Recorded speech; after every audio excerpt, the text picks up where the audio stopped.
उथारन पया तू भज तो के पथरियों हणू वरी नबी साईं डुकन पया तेज हलन पया वरी पथरियों हणन पया ताड़ियों वजाइन पया गारियों दिन पया नबी साईं वरी थकजी करे किरन पया जालिमन के एडो भी रहम ना आयो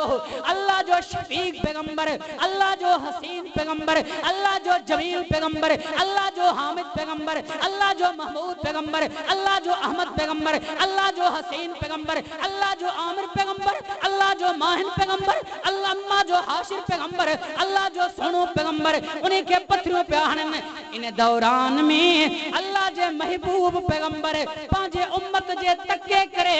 अखड़ियों निहारे करे ही पियो चवे छा पियो चवे पत्थरा मारण वालियां यारा जे मेरे वल आवी सीने तेनू लावा मैं ते तू सीधा जन्नत जावे पत्थरा मारण वालियां यारा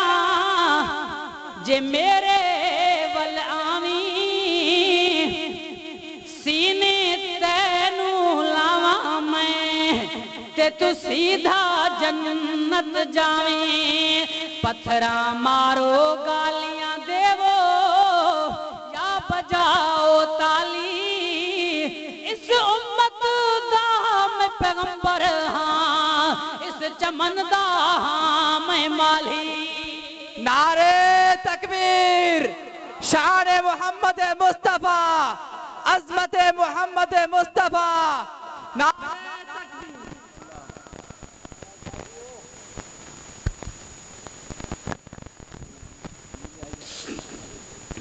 चौना सुभान अल्लाह मौजू छाए गम्मे नबी बोलो बोल जोर जोर जोर नाल बोल चौना सुभान अल्लाह नबी साईं के मक्के वारन हिजरत करन ते मजबूर कयो हो सतायाऊं तकलीफ ॾिनऊं अल्लाह से हुकुम कयो तू इनी मक्के के छॾ पंहिंजे वतन के छॾ मूंखे ॿुधायो पंहिंजे वतन अज़ीज़ जे छॾण ते कोई राज़ी हूंदो आहे ॻाल्हायो इते बोर जो आयो तव्हां निकितो त कहिड़े अंदाज़ में निकितो रोईंदा निकितो खिलंदा निकितो इहो वक़्तु यादि अथव न पंहिंजे वक़्त खे छॾे कोई काथे रुलियो कोई काथे दरपदर थियो तव्हांखे ॾुख थियो न थियो इतों तव्हां हाणे सम्झो त रसूलुल्लाह खे पंहिंजे वतन अज़ीज़ खां नबी सल्लल्लाहु अलैहि वसल्लम खे जलावतन कयो त रसूल खे ॾुख थींदो कि न अड़े तुंहिंजे घर में त बूटा ऐं झंग आहे पैगंबर जे घर में बैतुल्लाह हो जंहिंजे लाइ रसूल रोई करे चेहरो अनवर मथे करे चवंदा हा बैतुल मक़दस खां रब मुंहिंजो क़िबलो बैतुल्लाह बणा काफ़ी दुआन ऐं रोअण खां बाद अल्लाह से क़िबलो बैतुल्लाह बनायो हो जंहिंखे तवाफ करे रसूल दिल खे ठारींदो हो उतां काफ़िर रसूल खे जलावतन करायो गम थे कि न अबो ॻाल्हायो नबी सल्लल्लाहु अलैहि वसल्लम पांजे घर के छड़न था पांजे मक्के के बैतुल्लाह के छड़न था